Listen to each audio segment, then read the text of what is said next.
Chitta. What a great place to start. We have a limited amount of time. I intend to give really pithy instructions and my heartfelt discoveries, but based on the classical texts. Shelley's joining us.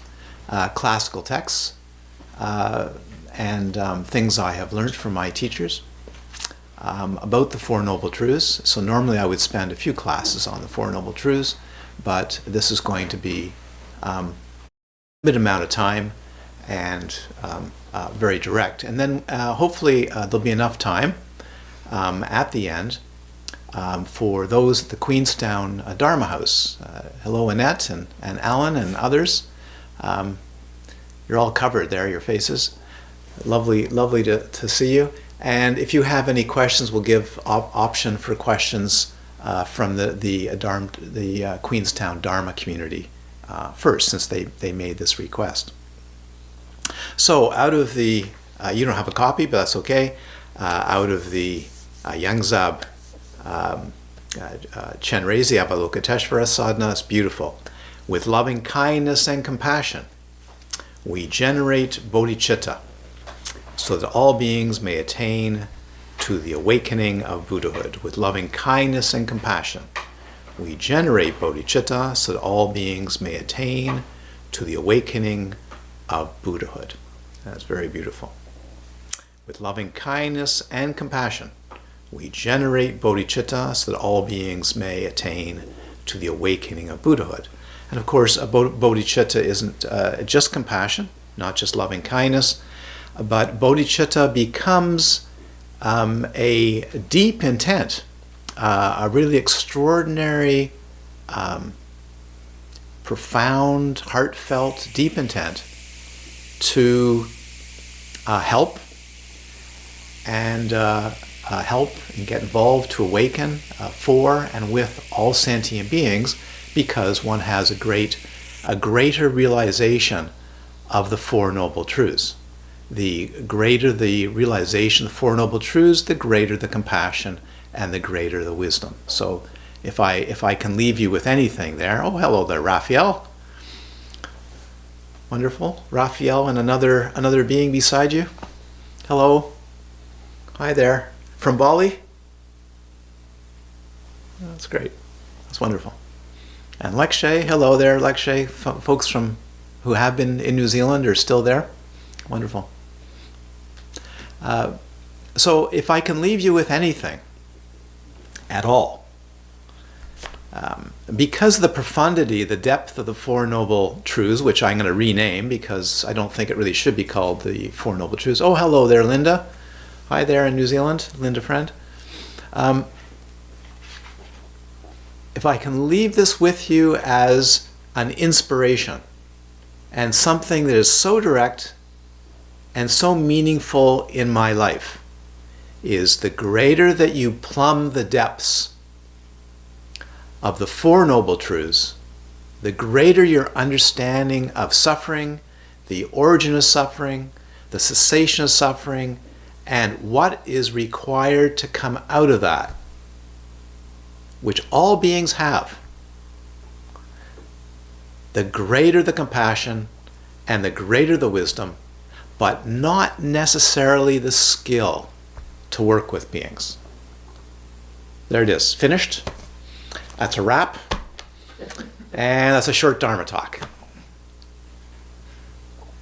You know, Namja Rinpoche, before he passed away, he was giving, about 30-minute Dharma talks. And one day, maybe a few months before he passed away at the Dharma Center, this is actually just down the road from his house, he taught a 30-minute Dharma talk, and he walked out, and we were walking through the same exit, and he hit me in the ribs with his elbow. And he said, "Can you do that? 30 minutes. Did you hear that? 30 minutes. Can you do that?" I said, "Well, one day. So there we go. That was 5. Okay. Who's competing?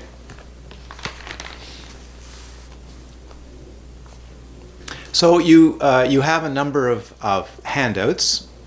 The most important one to turn to is it's not actually a sutta. It's called a sutta.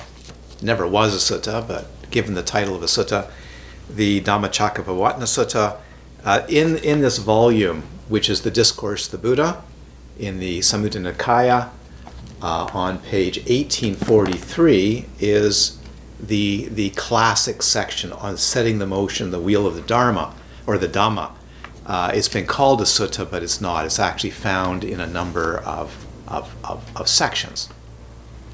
So that's for all of those that do have a copy of this. Those that don't, you can go online, but you can just type in setting the wheel of motion, the wheel of Dharma online. There's a number of translations. I quite like Bhikkhu Bodhi's translation, so I'm going to use it. But yes, everybody has it. That's great. Okay, so it's in this volume, this wonderful volume. It's in the chat. Okay. So the first thing we're going to do, before going into a commentary and explanation of really how you practice the Four Noble Truths, I'm going to give a very brief reading of it. It's very short, and give a very, very brief reading. I've given you a number of copies. One's a very pith copy that I wrote out of just the essence of the Four Noble Truths, so you also have that. So here we go. Setting in motion the wheel of the Dhamma. Thus I have heard, on one occasion the Blessed One was dwelling at Varanasi, or Varanasi here, in the deer park at Isipatana. There the Blessed One addressed the bhikkhus, the group of 5, thus: Bhikkhus, these two extremes should not be followed by one who has gone forth into homelessness. What two? The pursuit of sensual happiness, in sensual pleasures, which is low, vulgar, the way of worldlings, ignoble. And I'm going to read quite quickly because I want to have enough time to give explanation. Unbeneficial, and the pursuit of self-mortification, which is painful. Ignoble, unbeneficial, without veering towards either of these extremes, the Tathagata has awakened to the middle way, which gives rise to vision, which gives rise to knowledge, which leads to peace, to direct knowledge, to enlightenment, to nibbana. And what bhikkhus is that middle way awakened to by the Tathagata, which gives rise to vision, and then he repeats, it's repeated, which leads to nibbana. It is the eightfold path, that is right view, right intention, right speech, right action, right livelihood, right effort, right mindfulness, right concentration. This bhikkhus is that middle way, awakened to by the Tathagata, which gives rise to vision, which gives rise to knowledge, which leads to peace, to direct knowledge, to enlightenment, to nibbana. Now this bhikkhus is the noble truth of suffering. A birth is suffering, aging is suffering, illness is suffering, death is suffering. Union with what is displeasing is suffering. Separation from what is pleasing is suffering. Not to get what one wants is suffering. In brief, the 5 aggregates, that is the 5 skandhas, being, subject to clinging, are suffering. Now this bhikkhus is the noble truth, the origin of suffering. It is this craving which leads to renewed existence, becoming, accompanied by delight and lust, seeking delight here and there, that is craving for sensual pleasures, craving for existence, craving for extermination. Now this bhikkhus is, that is, those that are ordained or those that are wanderers in search of enlightenment. Now this bhikkhus is the noble truth, a cessation of suffering.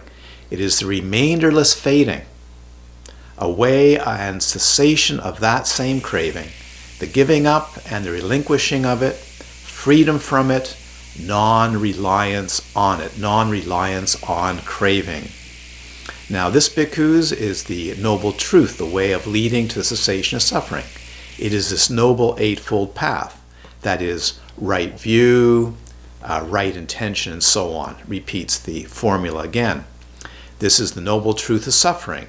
This bhikkhus, in regard to things unheard before, there arose in me vision, knowledge, wisdom, true knowledge, and light. This noble truth of suffering is to be fully understood. Thus bhikkhus, in regard to things unheard before, there arose in me vision, knowledge, wisdom, true knowledge, and light. This noble truth of suffering has been fully understood. This, bhikkhus, in regard to things unheard before, there rose in me vision, knowledge, wisdom, true knowledge, and light. This is the noble truth of the origin of suffering. Thus, bhikkhus, in regard to things unheard before, there rose in me vision, knowledge, wisdom, true knowledge, and light. Speaking about light, let's change glasses. And I'm going to make sure that you understand the formula of this, because there's a formula to this which shows you how one progresses along this path. So it sounds very formulaic, and that's because there's a purpose behind it. So I'll just repeat this. This is the noble truth, the origin of suffering. Thus, bhikkhus, in regard to things unheard before, there arose in me vision, knowledge, wisdom, true knowledge, and light. This noble truth of the origin of suffering is to be abandoned. Thus, bhikkhus, in regard to things unheard before, there arose in me vision, knowledge, wisdom, true knowledge, and light. This noble truth, the origin of suffering, has been abandoned. Thus, bhikkhus, in regard to things unheard before, there arose in me vision, knowledge, wisdom, true knowledge, and light. This is the noble truth of cessation of suffering. Thus, bhikkhus, in regard to things unheard before, there arose in me vision, knowledge, wisdom, true knowledge, and light. This noble truth of the cessation of suffering is to be realized. Thus, bhikkhus, in regard to things unheard before, there arose in me vision, knowledge, wisdom, true knowledge, and light. This noble truth of cessation of suffering has been realized. There you can see the order. The order is you understand, you recognize, and you realize. That's the three parts that he's explaining. This noble truth of cessation of suffering has been realized. Thus, bhikkhus, in regard to things unheard before, there arose in me vision, knowledge, wisdom, true knowledge, and light. This is the noble truth, the way leading to the cessation of suffering. Thus, bhikkhus, in regard to things unheard before, there arose in me vision, knowledge, wisdom, true knowledge, and light, and so on. So the next one is the way leading to cessation of suffering. It gets developed. So that's how the formula is: develop, penetrate its meaning, and realize it. So if you understand that, you'll understand how this discourse is, or pseudo-discourse. This noble truth, the way of leading to cessation of suffering, is to be developed. Thus, bhikkhus, in regard to things unheard before, there arose in me vision, knowledge, wisdom, true knowledge, and light. This noble truth, the way leading to the cessation of suffering, has been developed. Thus, bhikkhus, in regard to things unheard before, there arose in me vision, knowledge, wisdom, true knowledge, and light. Thus, so long, bhikkhus, as my knowledge and vision, in 3 phases and 12 aspects, was not thoroughly purified in this way regarding these 4 noble truths, I did not claim to have awakened to the unsurpassed perfect enlightenment in this world with its devas, Mara, Brahma, in this generation with its ascetics and Brahmins, its devas and humans. But when my knowledge and vision in the 3 phases and 12 aspects was thoroughly purified in this way regarding these 4 noble truths, then I claim to have awakened to the unsurpassed perfect enlightenment in this world with its devas, Mara, and Brahma, in this generation with its ascetics and Brahmins, its devas and humans. The knowledge and vision that arose in me, quote, unshakable is the liberation of my mind. This is my last birth. Now there is no more renewed existence or becoming. This is what the Blessed One said, elated the bhikkhus of the group of 5, that's his first 5 disciples, delighted in the Blessed One's statement. And while this discourse was being spoken, there arose in the Venerable Khandana the dust-free, stainless vision of Dhamma. Whatever is subject to origination is all subject to cessation. And when the wheel of Dhamma had been set in motion by the Blessed One, the earth-dwelling devas raised a cry, At Varanasi, in the Deer Park at Isipatana, this unsurpassed wheel of Dharma has been set in motion by the Blessed One, which cannot be stopped by any ascetic or Brahm, or Deva or Mara or Brahma, or by any, which is God, by anyone in the world. Having heard the cry from the earth-dwelling Devas, the Devas of the realm of the four great kings raised a cry, quote, at Varanasi, this unsurpassed wheel of the Dharma has been set in motion by the Blessed One, which cannot be stopped by anyone in the world. Having heard the cry of the Devas of the realm of the four great kings, in the Tavatimsa Devas, the Yama Devas, the Tushita Devas, the Nima Narati Devas, the Para Nimata Vaspati Devas, the Devas of Brahma's company raised a cry. At Varanasi, the Deer Park, at Isipatana, this unsurpassed wheel of the Dharma has been set in motion by the Blessed One, which cannot be stopped by any ascetic or Brahma, or Deva, or Mara, or Brahma, or by any one of the world. Thus, at that moment, at that instant, at that second, the cry, spreading as far as the Brahma world, and this 10,000-fold world system shook, quaked, and trembled, and an immeasurable glorious radiance appeared in the world, surpassing the divine majesty of the Devas. Then the Blessed One uttered this inspired utterance. Kandanya has indeed understood. Kandanya has indeed understood. In this way, the Venerable Kandanya acquired the name Anya Kandanya. Kandanya who has understood. That's beautiful. That's it. So read it, practice. You're on your own. No, just kidding. But this particular section is sandwiched in other pithy instructions by the Buddha. It's not really a sutta. It got made into a sutta, and it's found in one other place in the Tripitaka, in the Vinaya Pitaka. It reads about the same, with a little bit more history. So it is sandwiched in what leads into it is a section called Pointless Talk. It describes why you don't engage in pointless talk. And before that is disputed talk, why you don't engage in that. And then there's reflection, thoughts, and various other points. Concentration, seclusion, your clansmen, and so on. And then after that, it describes the Tathagata's realization, and then it goes on to internal sense bases, what do you remember, how to remember the Four Noble Truths, what's true knowledge, what's ignorance, what's the actual, and so on. So pretty extraordinary. So remember, the Four Noble Truths, like many of the discourses in the Pitakas, are, and scholarship has shown this, not modern scholarship and so on, it's quite well known. You have to see it not as a full discourse.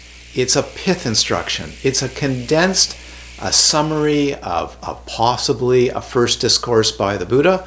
The Theravadins say that, but it's fine, don't mind. But it is a condensed summary of taking everything you need without the details and packing it into a 2-pager, like the Heart Sutra, which is the heart of all the Prajnaparamita teachings, condensed into a one-pager that you can easily memorize, practice, and take with you with what? The one essential thing the Buddha said you have to have. When Ananda asked him, what do you have to have? You have to have a noble spiritual teacher. You have to have somebody that describes, that unpacks these very short instructions. The same thing happens in manuals like the Vimutti Magga, the Path of Freedom, the Path of Purification. They're condensed manuals that require guidance, skill, talking to your teacher, going into retreat, and so on.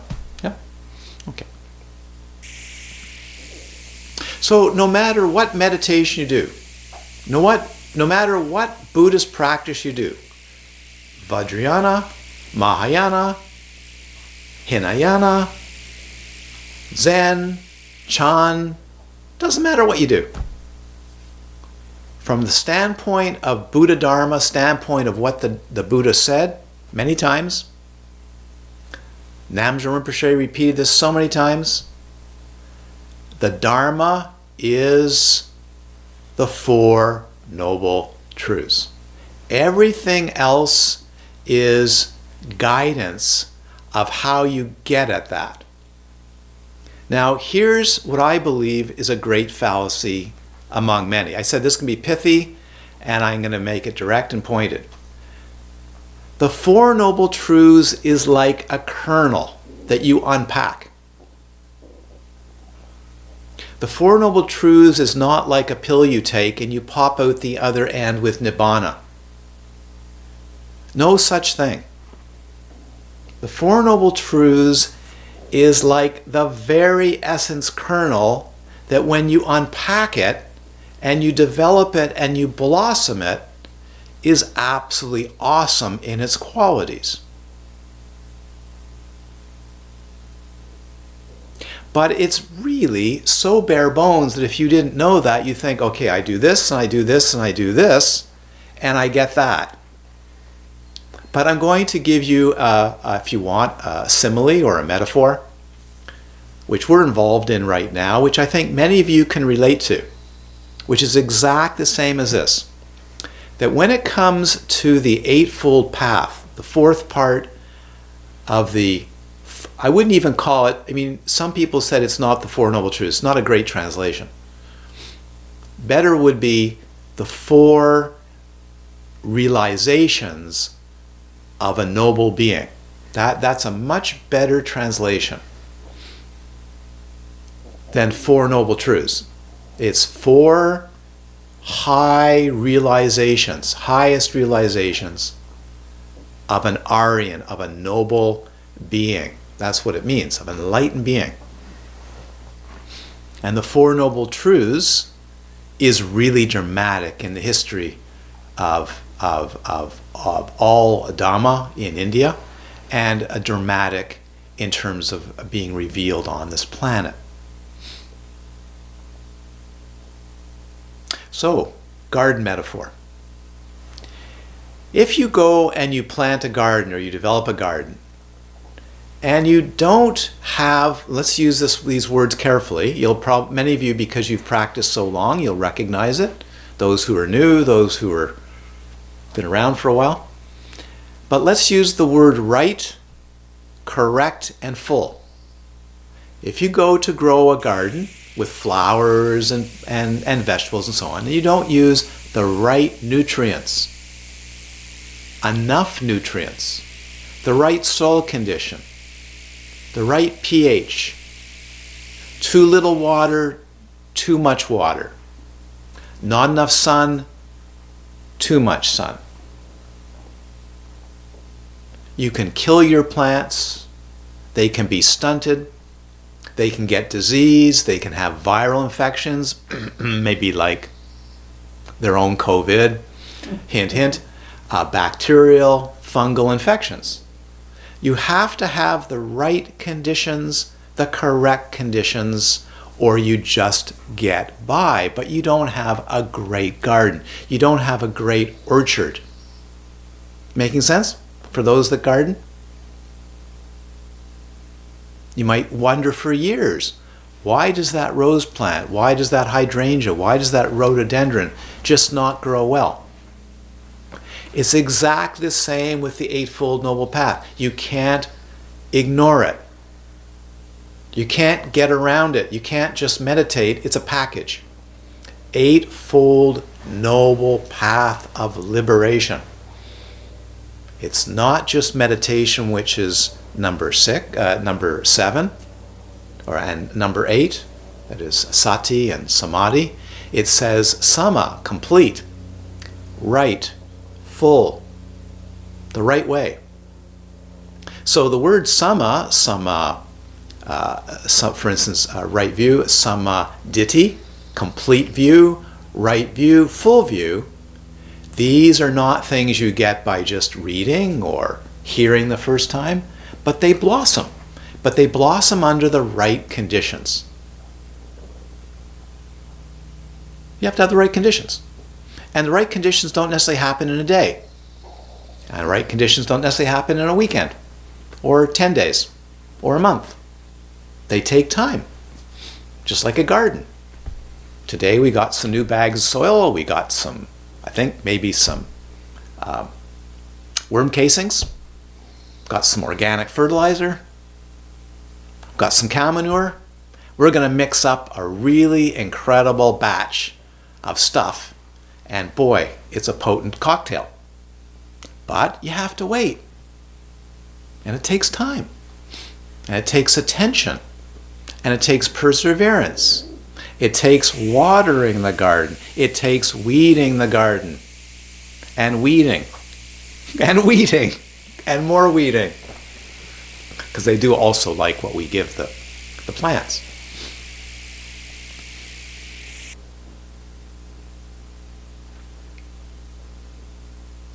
So that's another point I want to bring to you.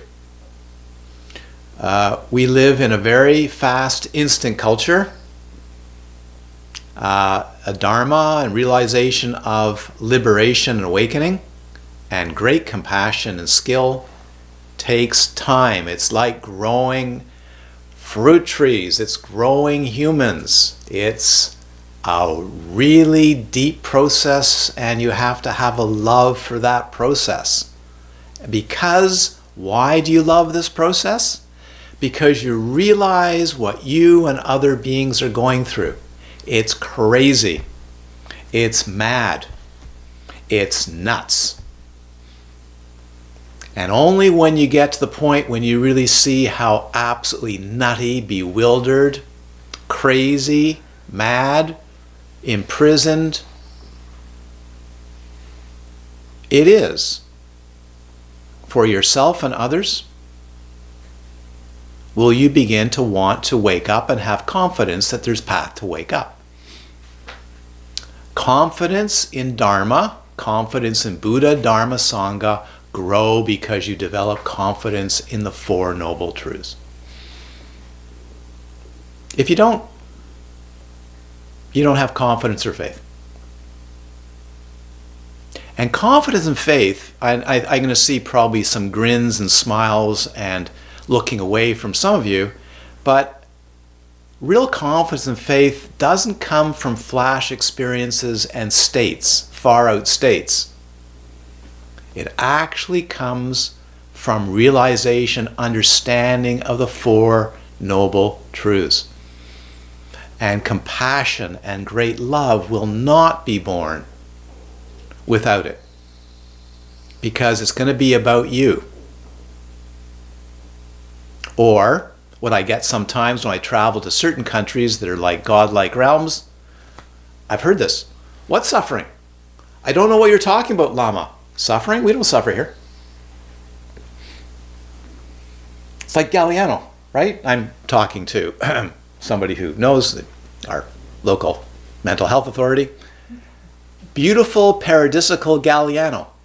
Does anybody mentally suffer on Galiano because of its paradisical godlike realm? I could be funny and say no, but Of course they do. They look happy, they look healthy, they drive nice cars sometimes. It's just great. They got doggies, and there's, it's just wonderful. And they wear fleece. It's fantastic. But what goes on behind those fir trees and those cedar trees? Oh, just amazing. Maybe in Bali. I know everybody. I once was told by some psychotherapists that were on a plane next to me. The first time I went to Bali and I came back, and flying back to North America, I was sitting beside two psychotherapists, and they said to me, "Wow, we're coming back. Everybody on Bali is happy. They're so happy. It's a happy culture. We need to become just like people on Bali." I said, "What are you talking about?" What are you talking? No, they're all, it's so peaceful. There's no violence. They're happy. It's just a great culture where everybody, yeah.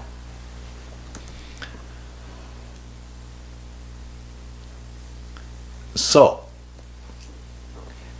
Dharma is not a depressive teaching. It should make your head pop open and be so full of joy. It tells you what the cause of this suffering is, but people won't believe it. You don't want to believe it. This the last thing in the world you want to do is believe that it's that straightforward. And it is. There's only one thing. It's just hanging on to things you can't hang on to. It's impossible.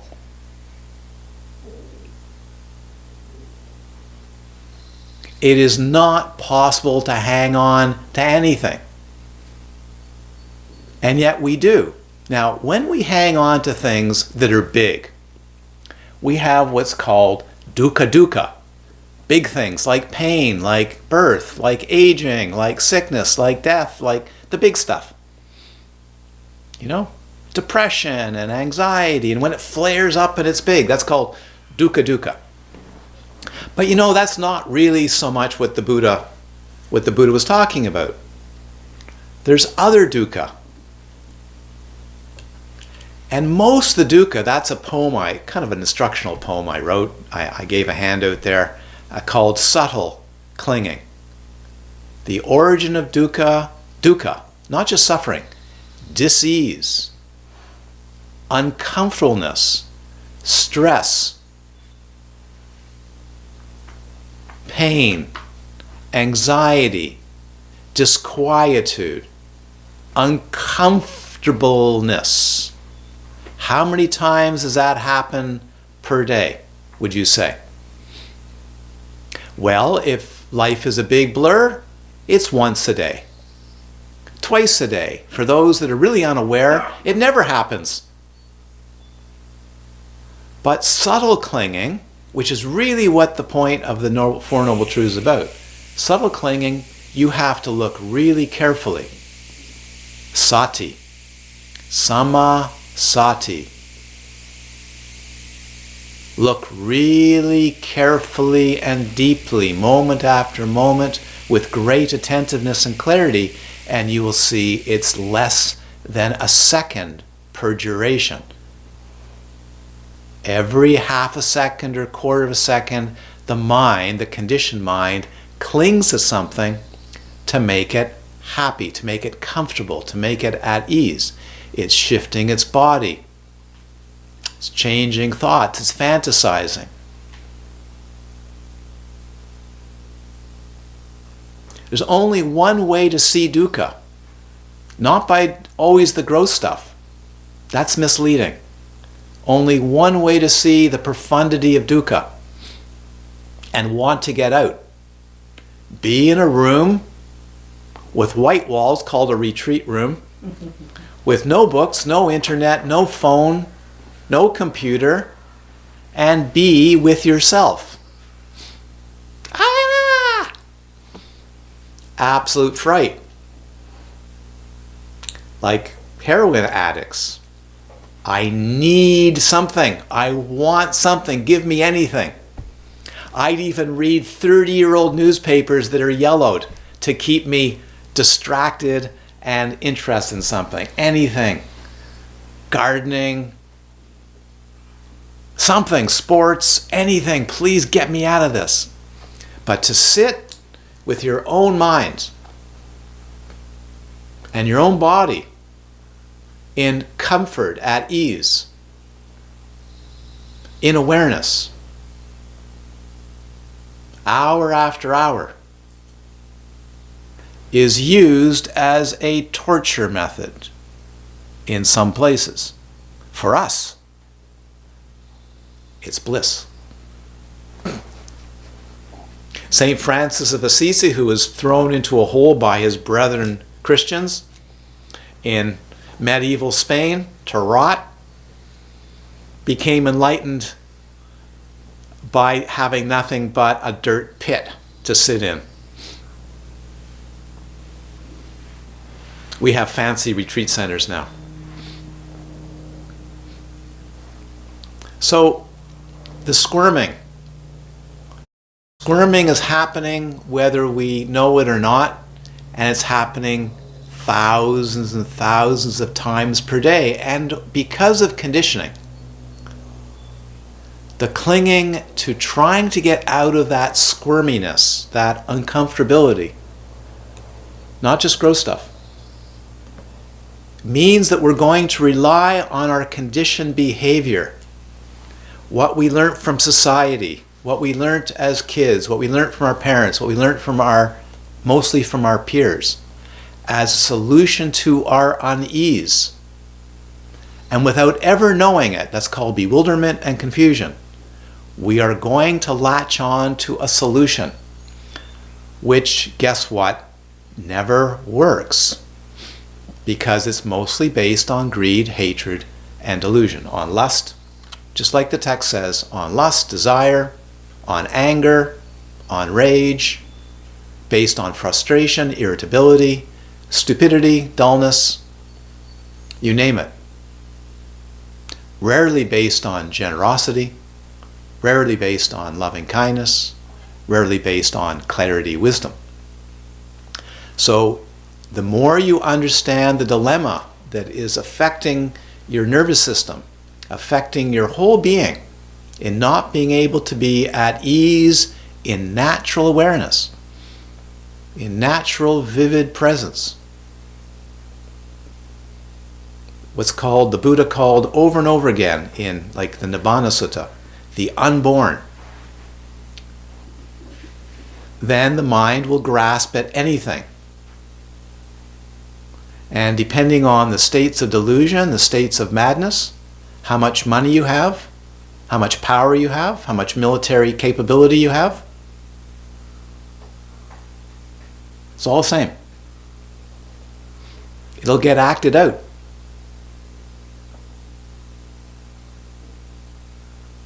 So, when you look around the world today, you are seeing many instances of wonderful things, but also many instances of dukkha, this madness. But every single being has this confusion and has this misunderstanding. And if you're in a retreat and you look at your fantasies, you look at your thoughts, some of you, because you've done this good work, you're going to say, oh my goodness, could you imagine if you had the money and the power to unleash those fantasies on this planet?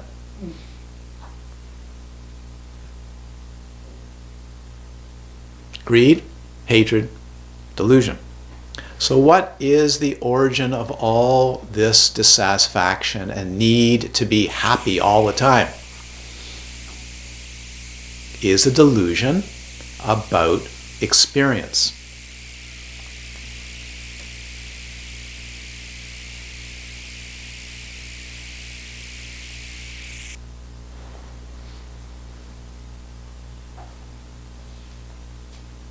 I have a few notes here. I want to make sure I cover some pithy points. So in order to really get a handle on the four elements, that is the four parts, that there is dukkha, so listen very carefully, there is dukkha, get it, there's a lot of dukkha. But there's also, and there's an origin for dukkha,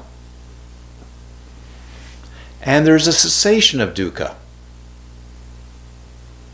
You have to get a confidence somewhere, a confidence that there is an end to dukkha. There is cessation of dukkha. It is possible that thousands, if not millions of beings over centuries have experienced to one degree or another the Buddha fully.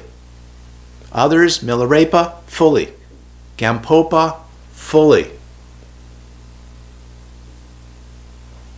Many, many beings have experienced different degrees of the falling away of clinging and bewilderment and confusion into what's called the unborn, the uncreated, the unfabricated. Peace, nibbana, cessation. that confidence brings faith and confidence of Buddha, Dharma, Sangha. And also brings you extraordinary compassion, great love, and wanting the skill to help other beings, which is a maturational process.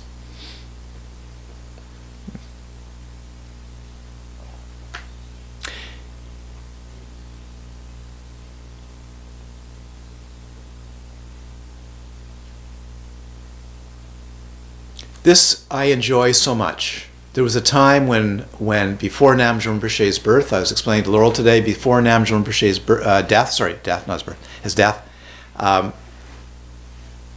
he was very sick at his house near the Dharma Center in Kinmount, and he asked me to return. I did, and I stayed with him. And so he couldn't teach for a while, and he asked me to do some teaching. So I taught in Peterborough, and I taught in Minden and other places, in Dharma Center. And one day he said to me, "What are you teaching?" I said, "I decided to make this year the year of the Four Noble Truths." So everywhere I went, I taught the Four Noble Truths. This is over 20 years ago. The Four Noble Truths, the Four Noble Truths, the Four Noble Truths. And every time I taught it, I went, "Oh my gosh, oh my gosh, oh my gosh. I've heard it before. I've practiced before. Oh my goodness." And I'm telling you today, from yesterday, and making some notes and going through it again and going, my goodness, I may have taught this 200 times over 40 years. I've practiced it, I've taught it. I find it glory. I find it the most amazing set of instructions. You just have to unpack it. So here's the question. Do you have the guts? Do you have the fearlessness? Do you have the capacity? Do you have the willpower? Are you going to make the time to unpack what thousands of people have unpacked before you, which is the glory of discovering the nature of the Four Noble Truths? That's what it is. And don't take it as something dry. The Four Noble Truths, like so many discourses, are dry. I mean, my God, they're dry. They really are dry. But when you experience virtue, when you experience some purification, when you experience perhaps a bit of complete mindfulness or a little bit of complete samadhi, a little bit of right livelihood, and so on, when you experience these things, then you read it and you go, he's right. He's right on.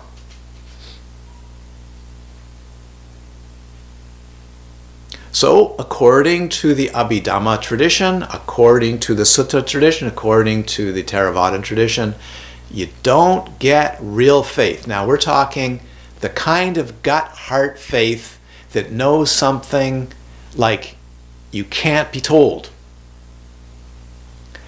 The taste of freedom, the taste of nibbana, the taste of the unborn, just a taste of it gives you a kind of freedom that these teachings called Dhamma, also in the different tradition called the protector, the Dhamma, are exactly right on if you practice. But one needs instruction.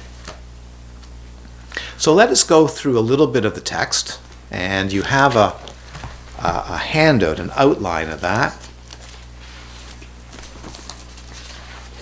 See if I can find it. Here we go. It's very bare bones. I put this together. I stripped everything out of it years ago, just to put the Noble Truths together with what I felt were the best possible translations as a way of practice. So it's on the top of the page. It's only 3 pages long. On the top of the page is the Dhammacakkappavattana Sutta. And I'm going today, because we have some limited time, I'm going today to avoid a lot of discourses or investigations of Pali meanings, but some I will. But I want to bring out, first of all, the methodology. So if you look, you'll see, if you even take a pen, it's sometimes very good, take a pen, you'll say, it's really a question is, the question, which I like. What is the question? The question is, what is the noble or Aryan truth of suffering? In other words, what did the Buddha discover about all sentient beings? They suffer. They suffer grossly, they suffer mildly, they suffer invisibly, and they suffer because they cling to beingness. Anybody who's got a body and a consciousness is going to have dukkha. I'd rather use dukkha. So the first question in every one of them is, what is this of the four?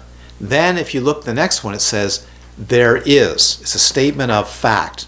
There is suffering. There is an origin of suffering. There is a cessation of suffering. How do you come to that?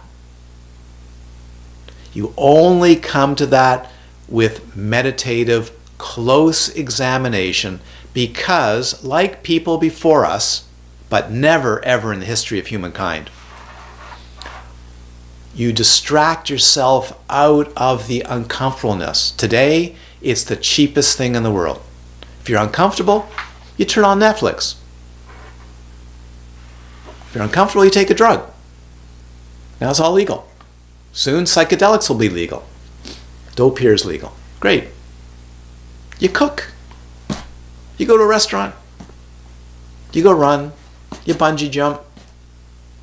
It is so inexpensive now to be instantly taken out of whatever uncomfortability you're in, even very ill states. So when you get that, the degree of that, it says it must be penetrated by full understanding. Intellectual, feeling, gut feeling, body, emotional level where you go, oh, now you see, I got born into a Judeo-Christian tradition, so I still say, oh my God, it's like everywhere. This is huge. When you penetrate that there is dukkha, not suffering, dukkha, the meaning of dukkha, you have to actually, after a while, stop using the translation suffering.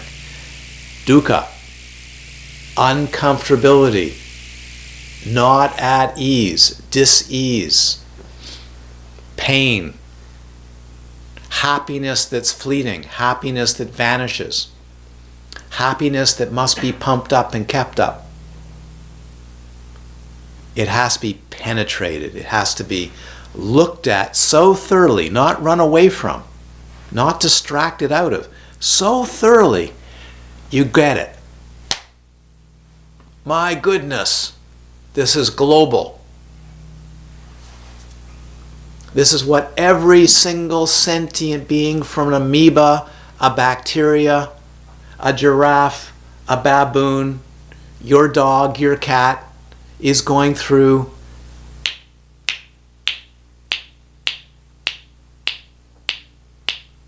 And you ignore it for another day. You ignore it for another minute. Penetrate. Next line. This noble truth, or this Aryan truth, recognition, has been penetrated by fully understanding dukkha. So you can see the formula. First of all, there is, okay, I get it. Then there is full understanding, penetration of it. And then there's realization, full understanding. You can see it moment by moment by moment by moment by moment as a stage of insight. So when a student or practitioner comes to you and say, oh my goodness, I'm experiencing dukkha at the microsecond level, not just pain in my body, but the changes, the shifting, the movements, the physiological changes, the wanting, the unwanting. Can you feel it? Just like some of you. You know, the wanting, I gotta get out of this. the screaming, the bliss. Oh, this is it. I'm out. No, I'm not. Oh, it's another state. I thought it was enlightenment. No, it's another state. After weeks or months or years, there's a full comprehension that grows. How does it grow? It grows by the 8 path factors. Not one, but all 8 together. It is said in the Vipassana, in the Abhidhamma tradition, it is said in the Vimuttimagga Theravada tradition, it is said in the Path of Purification, and it is in the tradition of Lady Sayadaw, Mahasi Sayadaw, all the Vipassana tradition, that when one breaks through to path, when one experiences the transcendental, the even one moment of the unborn, of Nibbana, the 8 path factors must be fully there. They must come together, even for just a fraction of a second, for the mind to see its freedom. Not one, not just meditation. Right intention. All the right nutrients and conditions must be gathered. That's the strength of Dharma. That's what Dharma is, gathering all the necessary conditions.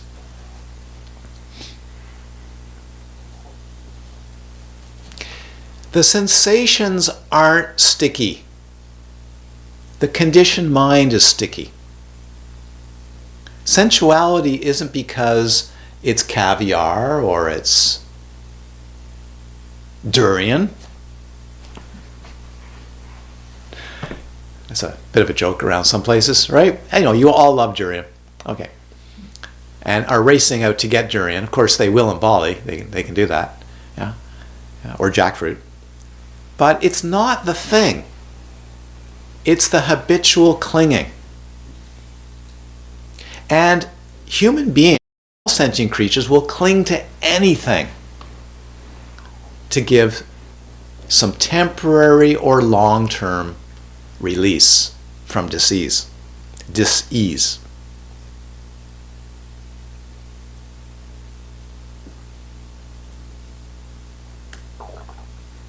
And for those that have been in retreat, because I think you've all hit it about 1 million times, I'm not speaking to the converted, maybe a few that have not done enough retreat, but the 5 hindrances is exactly this.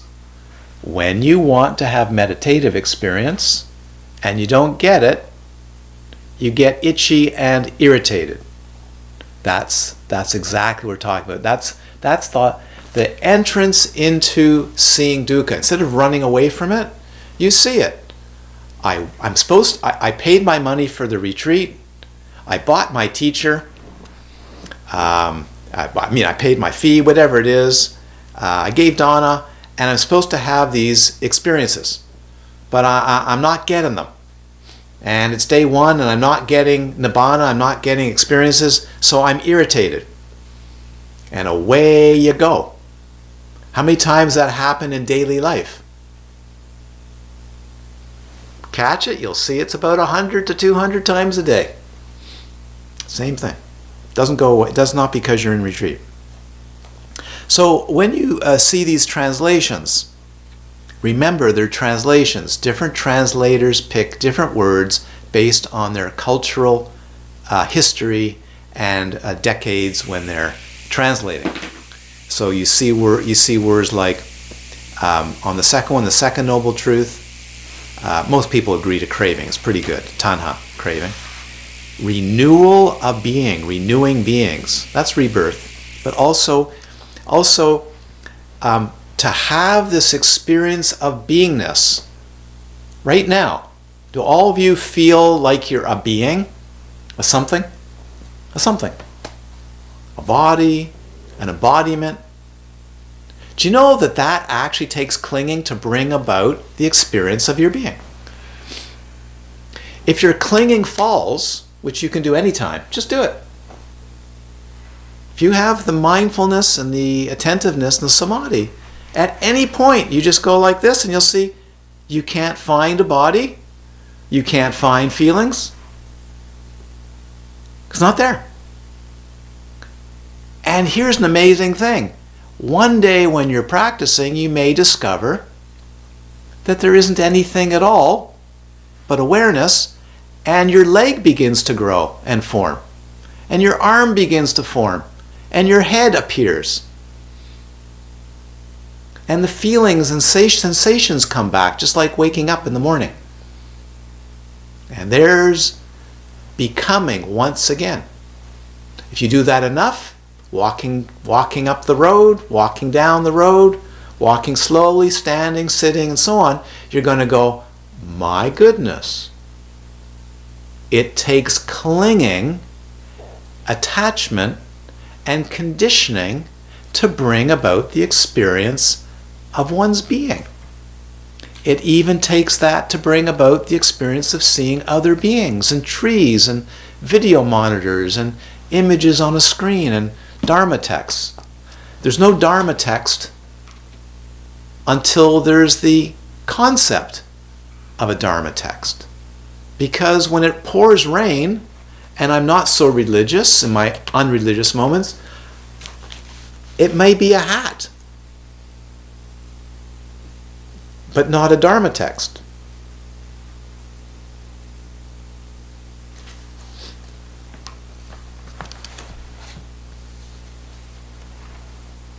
And if the Dharma teacher enters a timeless realm where there's no time, the discourse goes on and on and on for 5 or 6 hours. Or they just tell stories all the time. I was reading about one Tibetan Lama, that's all he did. Very famous Lama. Just told stories. Well, just told stories. Okay. So look at these other words.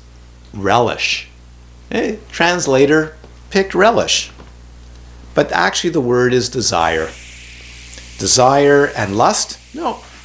Translated as desire and enjoyment. This is very, what I would say, Catholic? Something like that. But actually, those are their translations. They don't really have that. It's desire and enjoyment. Delight of here and there. Delighting here and there. In other words, we're on the first page there. In other words, craving for sensations. It says sensual desires. Any kind of sensation.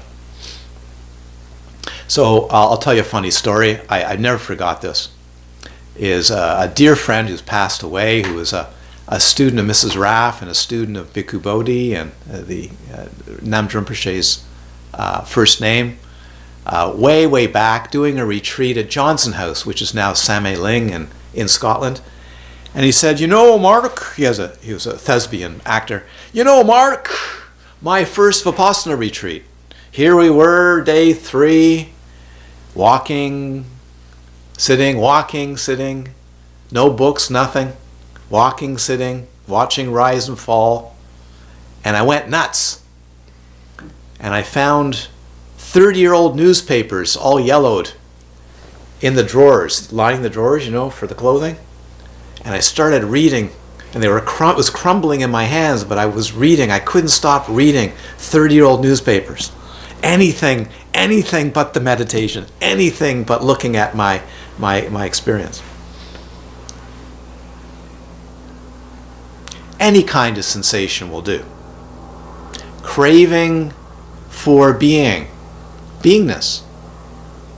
Craving for non-being. So these are the 3 hallmarks of dukkha. And this you can do right now. You can do this today, you can do this tomorrow, but this is really profound meditation, insight, vipassana. Experience the desire. You must have a sensation. Any sensation. Desire to be something. Be a being. That maybe you put the watch on because it's comforting to know that's your watch. These are my people. This is my house. I'm walking on the familiar carpet. Anything to give me a sense of being a relationship. And then the moments and the times you go, I'd love to just end it. I'd like to have an experience where there's no being, there's no sensation, there's just nothing. Wouldn't that be so freeing? It all stops. Wouldn't that be nice? It all stops. End. Just space, peacefulness. Yeah, wouldn't that be wonderful?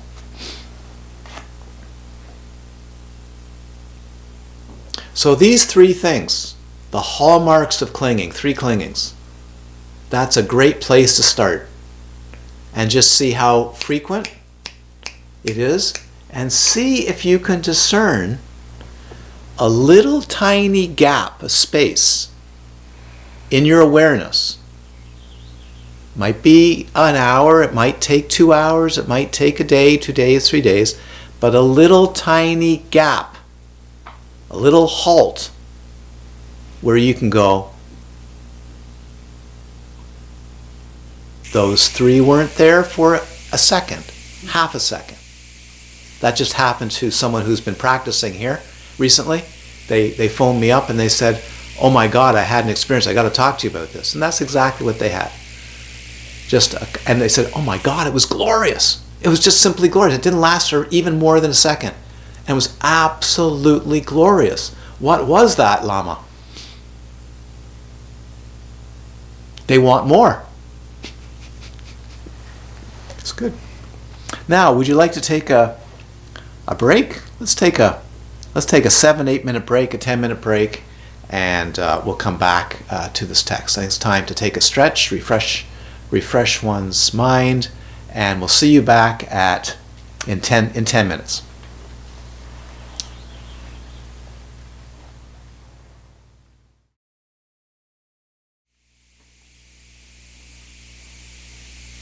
Shall we begin?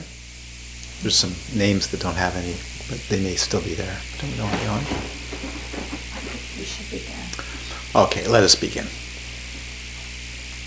So, those folks in Queenstown, my dear friends in Queenstown, if you want to write down questions as I'm speaking or something like that, I'm going to finish, maybe try about another half an hour, and then hear if you have any questions. This is a very, very quick distillation of the Four Noble Truths. So you can see in the second Noble Truth, where does this suffering, where does this dukkha come from? Of course, it says, wherever what seems lovable, gratifying. That's important. Anything that feels really good, one gravitates towards it, believing, like in a hall of mirrors or in a labyrinth, wherever one feels gratification and it's going to work, one goes for it. But what are we really going for? That which doesn't cling. That's it. So I'm going to turn this around and ask you a question. This is more of from the Mahamudra Dzogchen tradition, and perhaps my own personal practice and work, but a really simple question that is at the heart of the second Noble Truth. What if there is the possibility, and there is, of the cessation of clinging, then there must be that which never clings. Just think of it logically. It can't be just once 100 years that you sit down, you meditate, or you stand, you meditate, and you catch a glimpse of something that comes from outer space once every 100 years and you get lucky. What do you think? Do you think that makes sense? So in my book, if there's non-clinging, there must be non-clinging all the time, it's just not being noticed. So I ask you the question, go look for that which never clings. That must be the answer. Using Sherlock Holmes' methodology, what never clings? And go find it and gain confidence in that. And that can only be done through penetration. So where's the clinging? habit patterns that are looking for everything else but the answer to that question. In other words, we're bad scientists. We're not asking the big question, and we're not going after the big work, the big experiment. I had a professor who was my advisor, or my guide when I was a teenager, Barry Rolfe. And Barry used to say to me, he's lives in Australia. Barry used to say to me, ask the big questions, do the big experiment, chase down the big question. What's the big question here? If there's clinging, where is the non-clinging?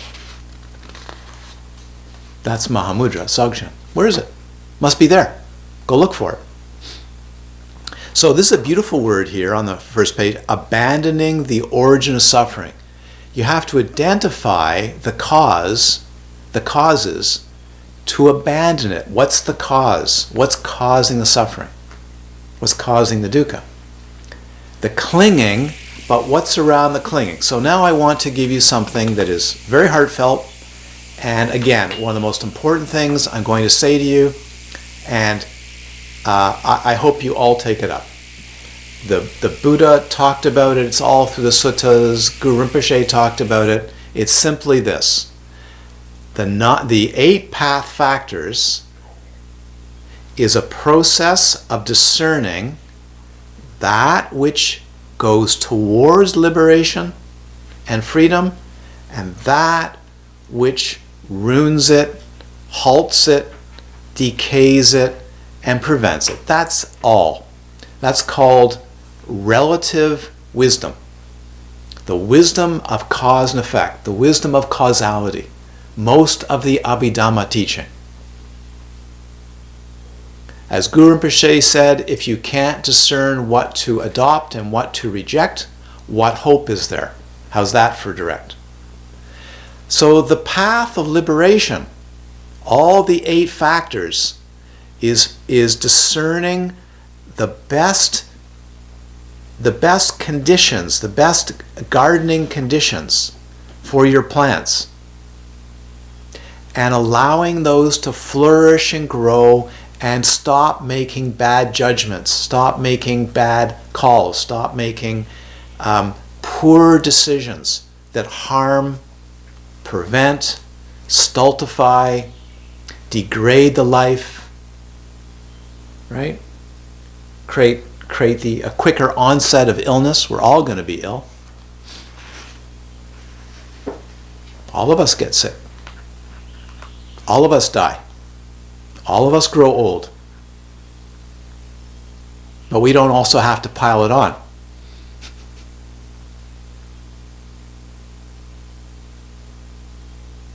All of us can get miserable from time to time, but we don't have to pile it on.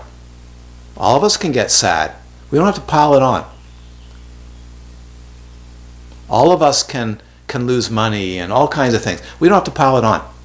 So we have to learn to make excellent judgments and discernments and decisions, even in retreat. What works, what doesn't work. What decreases energy, what increases energy, what increases brightness. Which mental states are supportive, which mental states are not. This is it. And this is called ethics and virtue. So, we need to learn, and if we don't, then the clinging goes on and on and on. So then we see on the next page, page 2, the third noble truth, the truth of cessation, nirodha in Sanskrit.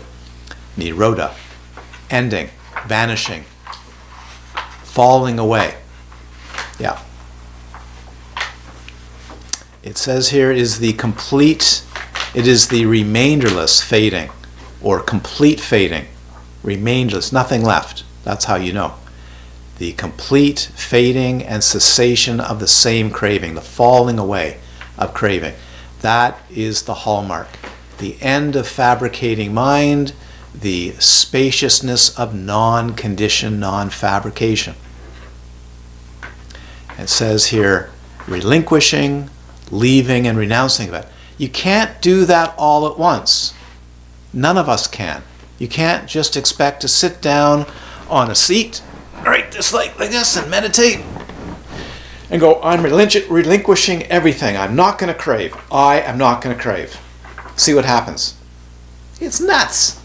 You have to build the capacity. You have to build the strength. You have to build the softening. You have to work towards the 8 path factors, all of them together, the right intention, the view, the livelihood. Everything has to come together so that there can be the relinquishing, there can be the abandoning, there can be the falling away of your entire nervous system for freedom. It will. So the word the Buddha often used, I just forget the Pali at the moment, it doesn't matter, for the unborn, which is jatim, jatanim. But for the word that the Buddha often used is to unbind. Unbind. The 8 path factors is a process of unbinding the wound up mind until the nervous system releases the clinging, and it's so apparent you'll never forget it. You know that it's for real. Then you have to practice and come to more instances in realization. So you'll see the last one says, it has been penetrated. It has been penetrated by realizing the cessation enough times, strong enough, deeply enough, that you're absolutely certain.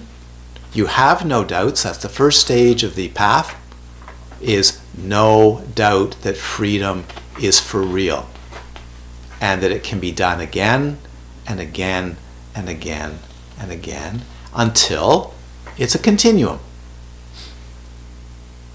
Full awakening.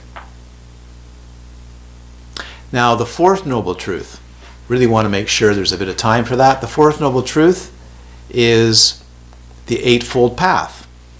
Right view, right intention, right speech, right action, right livelihood, right effort, right mindfulness, and right concentration. So the first one, these are in order. Now, do we always go in order? No. Where do some people start the path? Sati, mindfulness. Where do some people start the path? Samadhi. Where do some people start the path? I'm going to be a good being. I'm going to lead a good life. So we all start in different ways.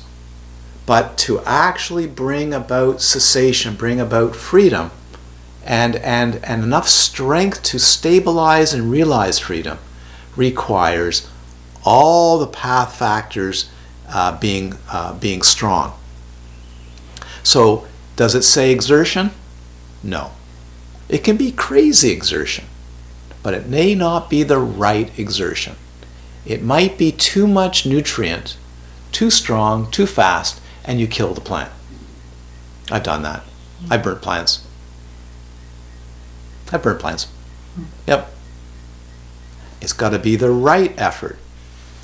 The right livelihood. What is right? Many livelihoods. Depends on your intention. There's some that are really bad. Arms dealing is really bad. Don't do it. We have a whole bunch of them today. Just think about it. But what's the right view?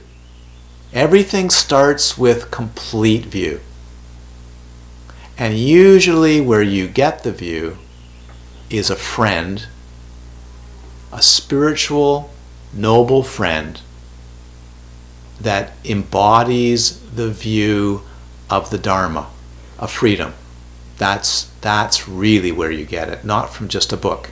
Unless you've practiced a lot in previous lifetimes, you open the book and you go, absolutely correct.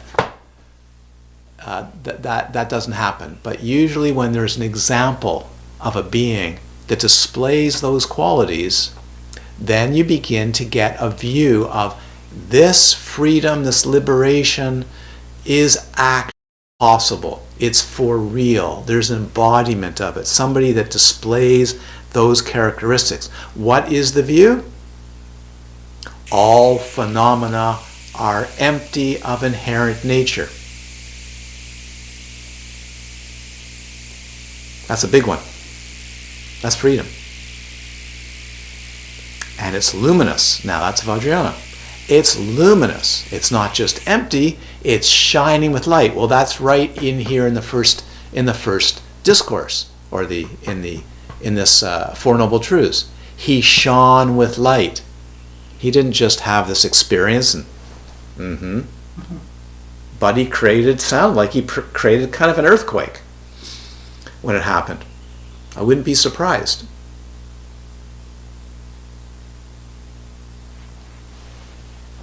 So the light goes on, which is called luminosity. It's called great compassion. It illuminates everything. Right intention. There is no Dharma practice without right intention. Everything's right intention. The whole path is right intention. Right intention is causality. You simply can't unfold until you grasp the power and importance of causality. We're causal beings. We must unbind and awaken through causal means. It's only at the very later stages that one has to abandon even that. And even abandon liberation, even abandon awakening. You have to, eventually you're going to have to, some of you, abandon non-dual and dual.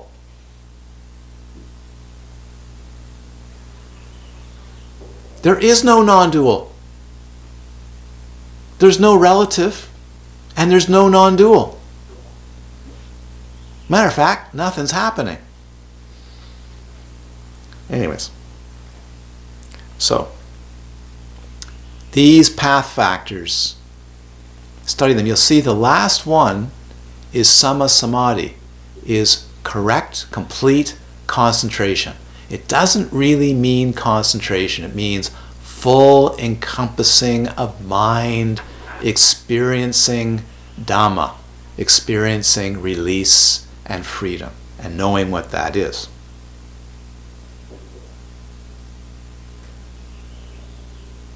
Mindfulness. Mindfulness, one translation of sati, correct, full recollective ability. It means memory. It means full-on attention.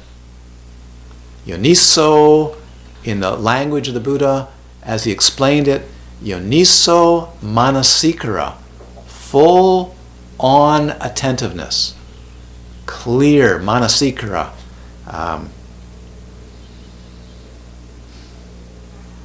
Paying really close attention, tenth of a second by tenth of a second by tenth of a second, absolutely there. Clear, lucid, clear comprehension right there, and building that up. But to do that, you also have to have capacity, and that's the previous 6 path factors.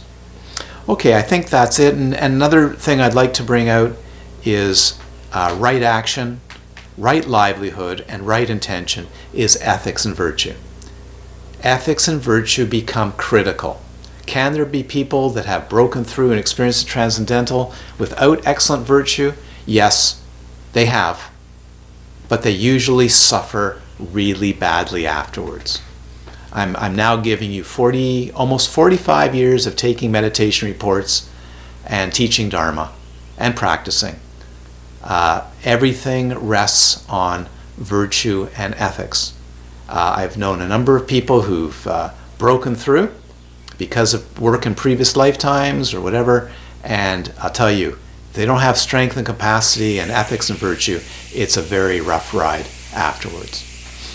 Yeah, so we've got to build obstacles. So we have to build excellent right action, livelihood, and intention, or there's going to be real difficulties. I think think that's plenty for today. I've touched on a whole bunch of things, trying to give you a feeling of this amazing discourse.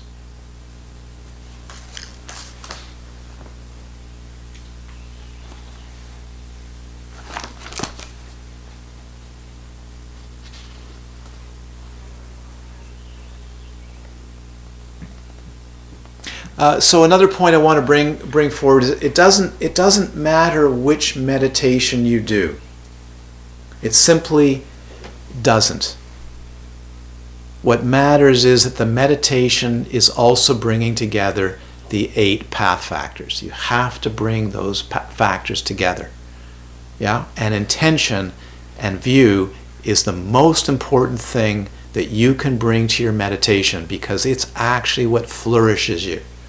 If you have, even if you're a crappy meditator, like a really not very good concentration, but your intention and your confidence, your faith, and your view is really good, you are going to pop through. It's really something. So it is said in the Mahamudra Dzogchen traditions, everything is view. Because the view changes your intention. And that's usually because you have a teacher, or you're associated with a teacher that manifests that view, and you get imbued with that view. And that view becomes eventually, like in Mahamudra Dzogchen, the view is the meditation. It's that straightforward. Once you've really grasped the view, then you can actually dwell in that view. The generation stage practices of Vajrayana are to build the accomplishment and the qualities that come out of the realization. Clinging is not the end. As Namjum Shri say, it's only the beginning. Sorry, non-clinging. Non-clinging experience is just the beginning. Then you're starting. What can I do with such awesome potential? Then there's qualities inherent in freedom. Those are the qualities called Buddha qualities. Then you meditate on the Buddha qualities to bring forth a being that has capacity for others, not just for yourself. And that's it. And I'm going to open the floor to speak. I hope I don't open the floor too much. You'll just vanish.